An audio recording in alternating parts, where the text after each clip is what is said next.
दो आर, एक है रविंद्र सिंह भाटी और दूसरे राजकुमार रौत। इन दोनों ने तीसरे आर यानी राजस्थान की सियासत में धमाल मचा रखा है। ये दोनों लोकसभा चुनाव लड़ रहे हैं और इनकी उम्मीदवारी ने सूबे की 2 सीटों को सुपर हॉट सीट बना दिया है। पूरे देश की निगाहें इन दोनों सीटों के नतीजों पर टिकी हैं। रविंद्र सिंह भाटी बाड़मेर जैसलमेर सीट से निर्दलीय मैदान में है, तो राजकुमार रौत बांसवाड़ा सीट से भारतीय आदिवासी पार्टी के टिकट पर चुनाव लड़ रहे हैं। इन दोनों नेताओं की चर्चा दिल्ली तक है।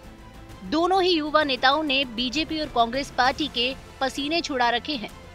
रविंद्र सिंह भाटी ने 2023 के विधानसभा चुनाव में निर्दलीय जीत दर्ज की थी। शिव विधानसभा सीट पर उन्होंने कांग्रेस और बीजेपी के उम्मीदवारों को पटकनी दी थी। अब एक बार फिर भाटी बाड़मेर जैसलमेर लोकसभा सीट से चुनावी मैदान में उतर चुके हैं। इस सीट पर उनके सामने बीजेपी से कैलाश चौधरी और कांग्रेस से उम्मेदाराम बेनीवाल हैं। भाटी की जन आशीर्वाद यात्रा को क्षेत्र में गजब का समर्थन देखने को मिला है। माना जा रहा है कि रविंद्र सिंह भाटी के चुनाव लड़ने से सबसे ज्यादा नुकसान बीजेपी को हो सकता है। हालांकि बीजेपी ने उन्हें मनाने का काफी प्रयास किया, लेकिन सफल नहीं रही। भाटी की उम्मीदवारी बीजेपी के लिए ज्यादा चिंता का कारण इसलिए है क्योंकि बाड़मेर जैसलमेर में करीब 3 लाख वोट राजपूतों के हैं, जो निर्णायक साबित होते हैं। हालांकि भाटी अपने भाषणों में समाज के सभी वर्गों के समर्थन का दावा करते हैं और अपनी जीत के प्रति आश्वस्त दिखते हैं।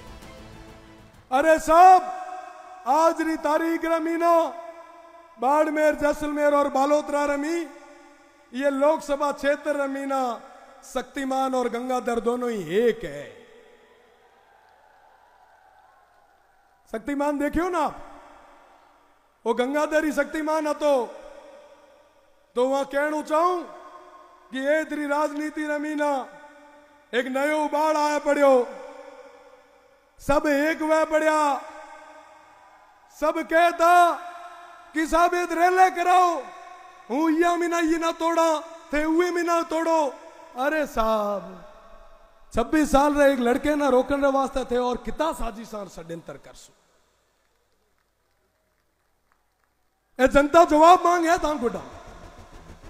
कमोबेश यही हाल बांसवाड़ा लोकसभा सीट का है।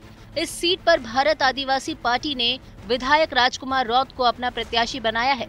राजकुमार रौत का मुकाबला कांग्रेस के अरविंद डामेर और बीजेपी के महेंद्रजीत मालवीय से है। बांसवाड़ा लोकसभा सीट कांग्रेस का गढ़ रही है, लेकिन 2014 के बाद से यहां 2 बार लगातार बीजेपी को जीत मिल रही है। दोनों बार बीजेपी ने नए प्रत्याशी को मौका दिया। इस बार भी पार्टी ने सांसद कनकलाल कटारा का टिकट काटकर महेंद्रजीत मालवीय को दिया है। इस सीट पर कांग्रेस के लिए मुश्किलें ज्यादा हैं। महेंद्रजीत मालवीय पहले कांग्रेस में थे, उनके पाला बदलने के बाद पार्टी ने पहले अरविंद डामेर को प्रत्याशी बनाया। इसी बीच भारत आदिवासी पार्टी से कांग्रेस का गठबंधन हो गया और डामेर को नामांकन वापस लेने के निर्देश दिए। डामेर ने पार्टी की बात मानने से इनकार कर दिया और उन्हें पार्टी से निष्कासित कर दिया गया। हालांकि इससे पार्टी की मुश्किलें कम होती नहीं दिख रही है, क्योंकि आम वोटर्स तक ये संदेश पहुंचाना कांग्रेस के लिए मुसीबत हो सकता है। हमारे पार्टी आलाकमान को ये लगा कि वहां पर भारतीय जनता पार्टी हारेगी तो एक उम्मीदवार होने से ही हारेगी, इसलिए हमने वहां पर विधानसभा में बांसवाड़ा बागीदोरा में और लोकसभा बांसवाड़ा में, बांसवाड़ा डूंगरपुर का एक लोकसभा है, उसमें हमारे उम्मीदवार को नई उम्मीदवार मान करके हमने उनको बाप को समर्थन दिया, बाप पार्टी को समर्थन दिया।